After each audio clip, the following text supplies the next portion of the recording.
Good evening. My name is Bob Langer. I'm a lifelong science fiction fan and admin of the StarPodLog magazine Facebook group. Tonight, in belated honor of Women's History Month, I'd like to talk about women in science fiction. I admit, I'm not entirely comfortable with this. I mean, who needs another middle-aged white guy pontificating upon gender roles? I've not lived life as a woman, and do not know, in my bones, the challenges that women face. However, this is a science fiction podcast, and science fiction is something that I do know in my bones. The first person to encourage me to watch and learn from science fiction was my mother.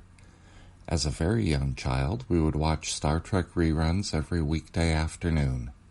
She encouraged me to embrace the wonders that the future offered, not just the robots, ray guns, and rockets, but a humanity living together, working together regardless of race, gender, religion, or any of the prejudicial classifications that people today still struggle with. Here's to my mom for opening my eyes to the unlimited potential and boundless opportunities that the future can bring, if we work together to make it happen.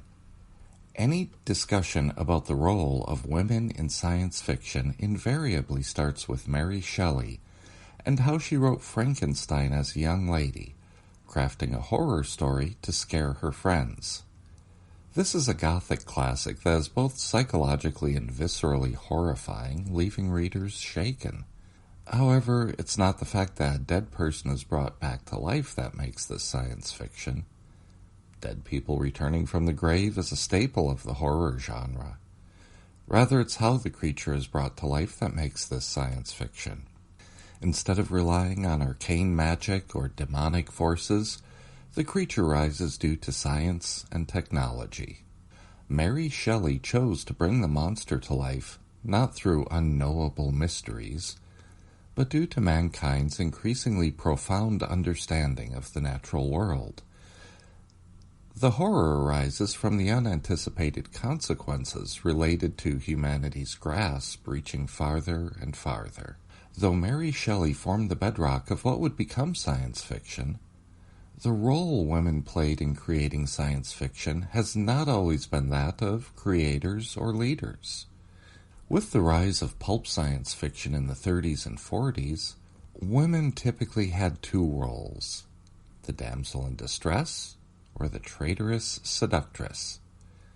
What comes to mind for me are the Flash Gordon serials, with Dale Arden as the damsel in distress, and Ming's daughter, Princess Aura, lusting after Flash, determined to have him by any means possible.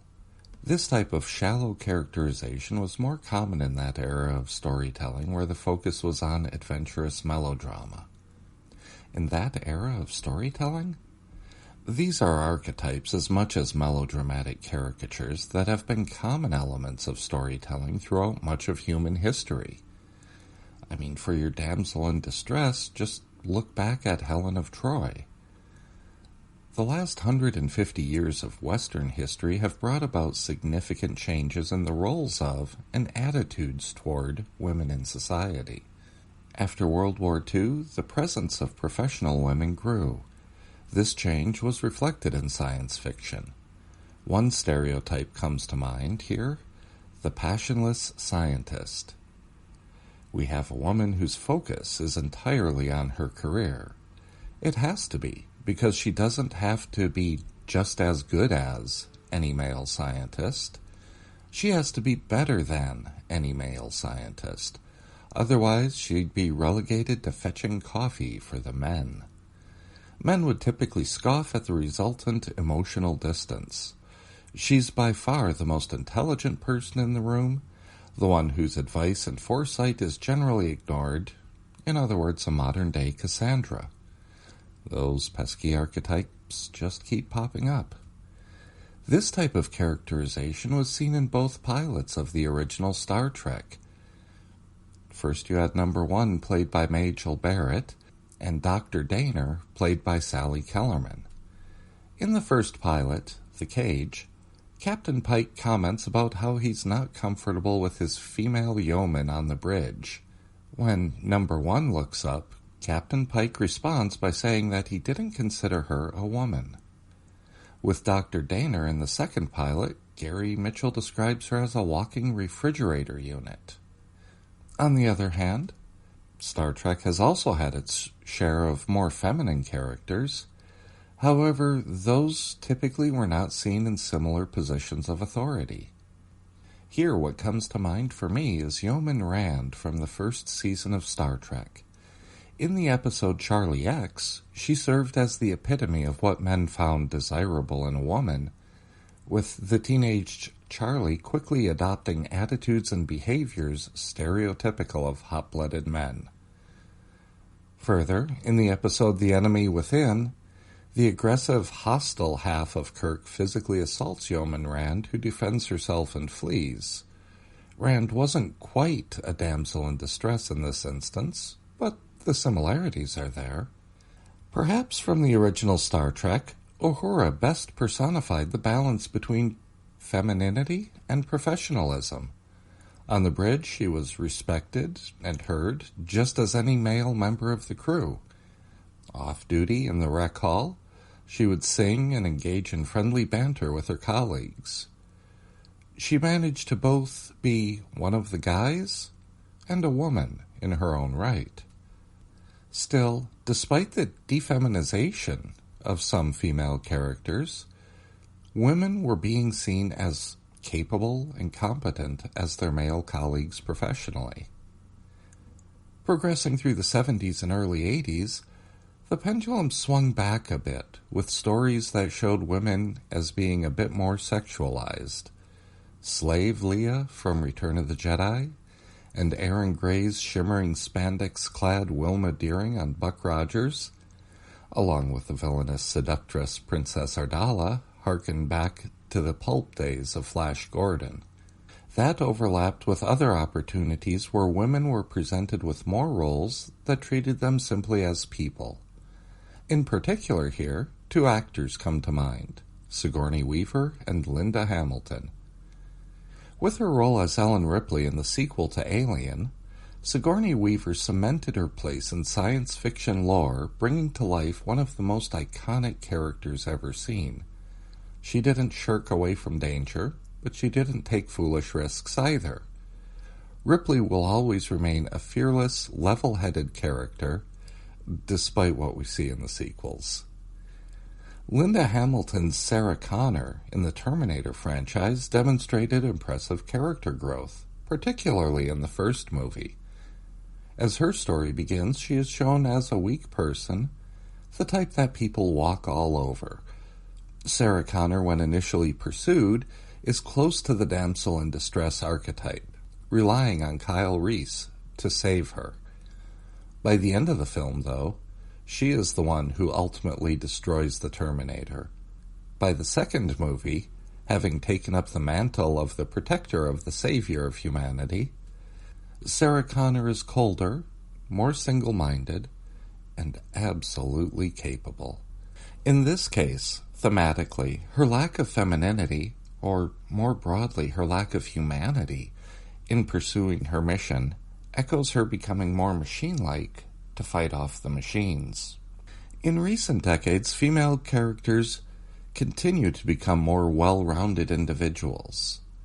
There's Jodie Foster in Contact, Amy Adams in Arrival, and Natalie Portman in Annihilation, where you see a few more notable examples of scientists who happen to be women, but who haven't sacrificed their personal lives.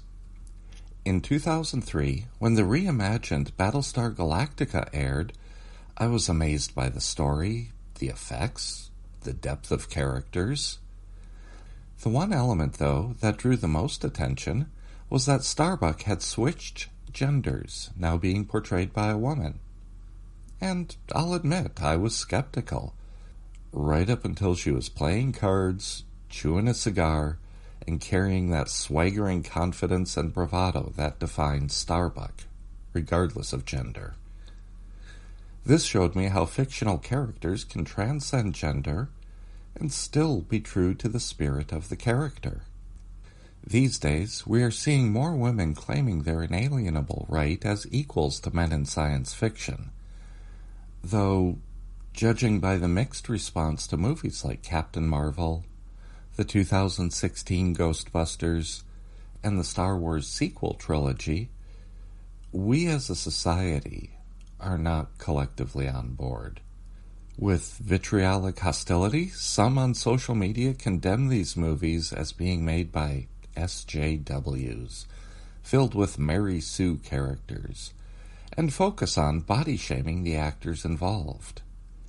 Yes, some of these movies do portray women as being superior, with men being, at best, bumbling sidekicks. If that makes some men uncomfortable, though, that's not necessarily the worst thing. How we grow depends on how we respond to things that challenge our view of the status quo. For how many decades have women been portrayed as inferior, serving as little more than accessories to the male lead?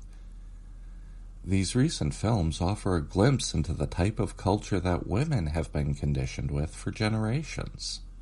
The growth of women's roles in science fiction, though, isn't limited to actors on the screen.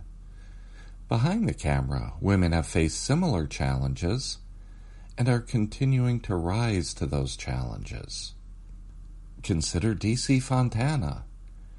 She wrote over 10% of the original Star Trek episodes, was story editor for the first 2 seasons of the show, and wrote some of the best Star Trek novels I read.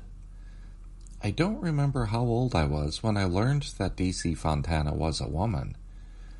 It was later that I found out she used her initials because apparently it would have been harder to sell her work had she used her name Dorothy. As an individual, my determination on whether I'll buy a book or read a story has nothing to do with the author's gender, and it saddened me to learn that she had to obscure her identity as part of her career. This practice is something that still continues. Who's the wealthiest author of all time? J.K. Rowling, the mother of Harry Potter and the entire universe in which he lives. I wonder, would Joanne Rowling have preferred to have her name across the cover of her novels instead of her initials? Then again, she was an unknown author at the time, and she made other compromises as well. For example, in getting Scholastic to publish Harry Potter in the U.S., she had to change the name of the first book to Harry Potter and the Sorcerer's Stone from the original title of Harry Potter and the Philosopher's Stone. The thinking here was that children in the U.S. might not be as eager to buy a book that sounds like it's about philosophy, but that's a whole other topic altogether. Other less well-known women have made an indelible stamp on science fiction. Without Marcia Lucas's editing, Star Wars would have been a vastly inferior film. There's Gale Ann Hurd, producer and writer behind The Terminator, Aliens, Alien Nation, The Abyss, and The Walking Dead. Sure, James Cameron gets a lot of well-deserved credit, but in her own right, Gale Ann Hurd is a science fiction powerhouse. There's also Kathleen Kennedy, who, despite being maligned by trolls in recent years, has spent much of her career working in science fiction, from E.T., Poltergeist, Gremlins, The Goonies, on through being the driving force behind the Star Wars sequel trilogy. Okay, perhaps most of you listening are familiar with Gale Ann Hurd and Kathleen Kennedy, but they haven't achieved the same level of widespread recognition as George Lucas, James Cameron, or Steven Spielberg. What's the point of all of this? From its beginnings, science fiction has had an uneasy relationship with gender. As much as science fiction envisions the future, it is also very much a reflection of the present. A lot has been done in terms of improving gender equality and representation in science fiction. Women are increasingly seen as a force to be reckoned with. The question as we move forward is, what type of reckoning will this be?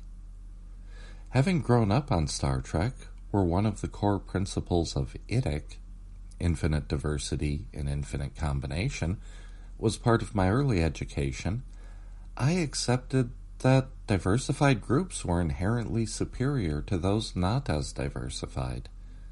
Such groups were going to offer a wider range of ideas, a broader set of strengths. We are capable of so much more when we work together, collectively, as a whole. I look forward to the day when the thoughts expressed here are hopelessly outdated.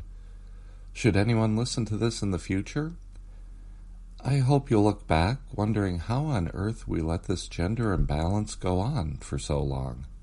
We can have such a future if we choose to make it so. Thank you all for listening, and good night.